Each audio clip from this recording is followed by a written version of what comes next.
Okay, to follow up on the whole sort of colonialism discussion that I was doing last time, when you're looking at colonialism, you have to remember that if you go back to our earlier start of the semester stuff, there's sort of three versions of it. There's the colonialism, where you actually take over a place, usually militarily, you control it completely, you dictate everything that happens there, and you do this to your financial and political whatever advantages.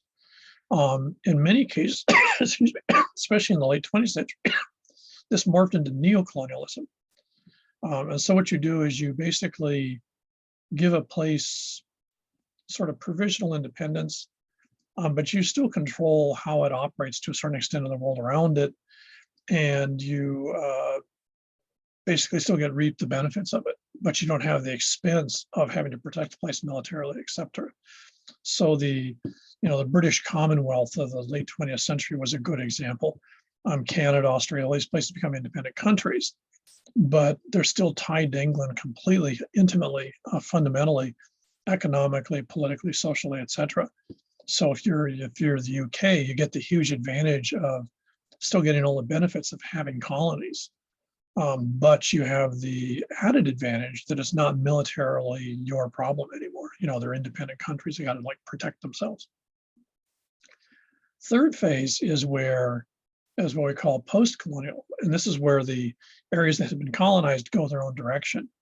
Now, this oftentimes gets very interesting because if the colonizing group has been real aggressive about how much they colonize, then they can end up actually in the future generating their own competition. And the English are the perfect case in point. British go into India by the late 19th century. All of India is under British control. The British mandate that you have to speak English to get an education. The British mandate that the legal system will be the British legal system. The educational system will be the British educational system. And for example, to even be certified as a teacher and such like that, you have to be certified in the English system. Now, what this means is, of course, this is a huge advantage if you're England, because now you not only have, Indians that have to buy all their manufactured goods from England, since India's only going to do basically raw materials, but you're also now sort of the linchpin in their whole sort of intellectual economic system. If someone wants to become a lawyer, for example, in India, you have to go study in England and get your barrister certificate in England to practice in India. If you want to become a teacher at anything other than like an elementary school, you have to get certified in the British system, which means you have to go to school in England.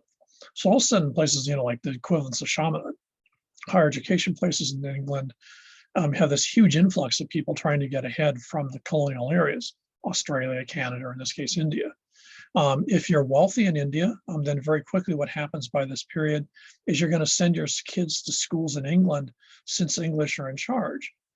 So what you find is your British, your elite schools, Eton and places like that end up with large proportions of kids who are, princes in India, whose parents are incredibly wealthy and politically powerful, who send their kid to the top British primary schools, their private schools, to be educated. And so what happens is, to be educated by, say, 1900 in India implies being educated in England.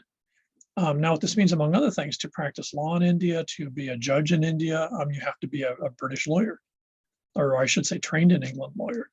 And so what happens is everything that's specialized becomes done in England. Everything that's sort of low end, generalized can be done in India. Okay, 1947, the partition takes place. India is now independent. It's an independent country. But you've now had, over 100 years or so of British systems and British controls. So you don't, even though you have independence, you don't write up a whole new legal system. You keep the legal system you've got. So you still find that even today, most Indian judges are trained in England. A large proportion of Indian lawyers are trained as barristers in England, and then they go to work back in India. A lot of your higher education folks are trained in England and go back to India. So even though the British don't control India anymore, they still reap the benefits of the system they set up that benefited themselves back 100 years ago, still works neocolonialism for them in 2020, 2022. Having said that, what you also get then is by the 1950s, 1960s, 1970s, is that British companies that are looking, for example, to provide outsourcing for, telecommunications or say computer systems, something like that, it suddenly dawns on them that you've got this huge pool of Indians who speak English, as their, as their second language in many cases, but they speak it well. They've gone through the British educational system.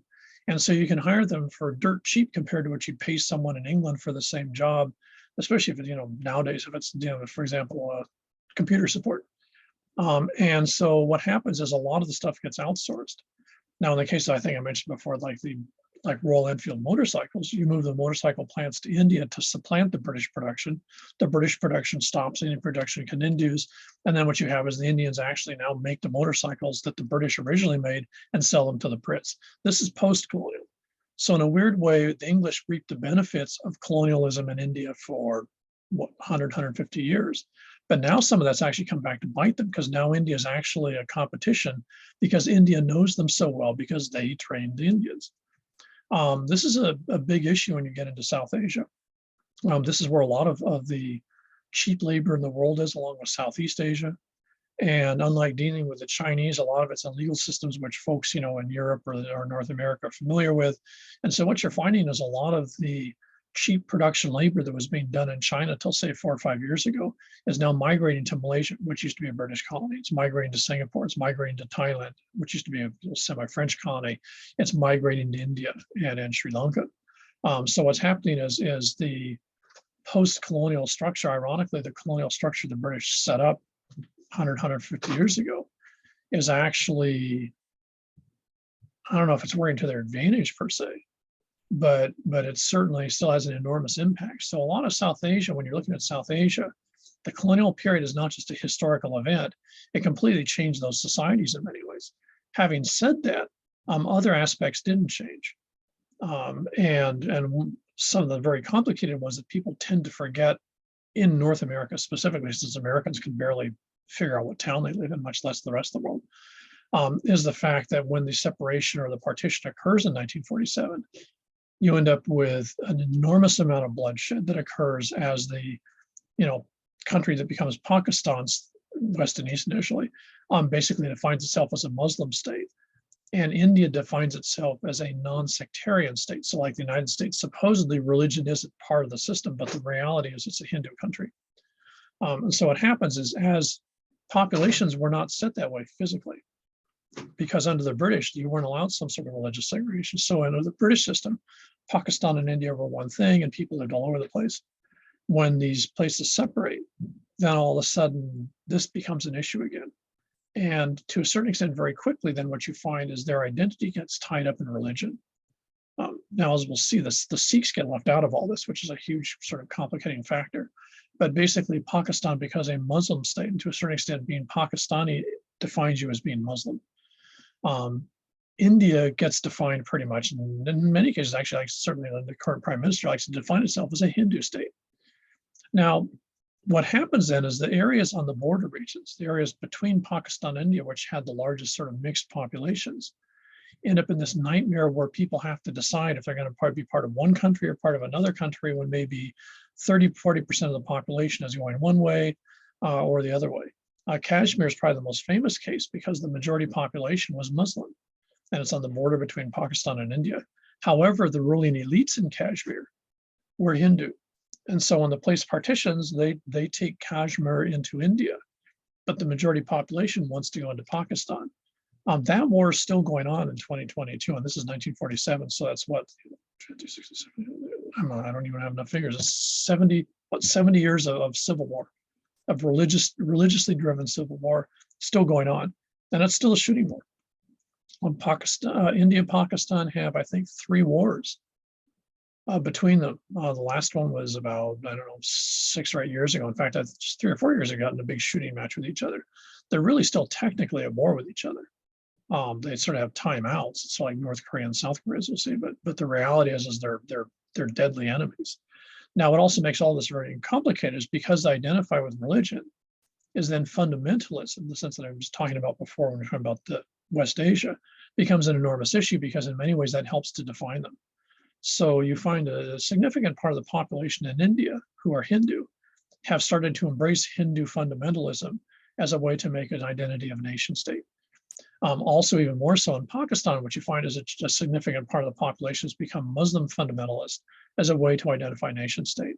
And then, of course, what you have is the two, then they're sharing borders and they like to shoot each other. So you can see where this gets, really bizarre really quickly. Now, on top of that, by the 1970s, both these countries have nuclear weapons. I think that's something the United States tend to almost entirely forget. These are both nuclear powers. And given their tenets of their religion, there's very little that would keep them from pressing a button if they thought they could race the other off the planet with nukes. So we tend to see nuclear weapons, or think of nuclear weapons as being controlled by large, powerful nations that pretty much have a sort of pragmatic view of the world. But the reality is a lot of nuclear weapons are carried by countries like India and Pakistan, who are basically driven as much by religious fervor and fundamentalism as they are sort of the pragmatic impact of what happens if nuclear weapons start being used. So this is something that you really have to keep in mind when you're looking at this region. This is a region where, like West Asia, religion is a tremendously powerful factor. But unlike West Asia, where most of those areas are Muslim, in South Asia, what you find is the fact that you have three basic religions: Islam, the Hindu system, and the Sikhs. Is that religion becomes a huge part of sort of sovereignty, nation state identity, which is one reason why the Sikhs and the Hindus who are together in the country of India have a real hard time getting along. And I'll do that next.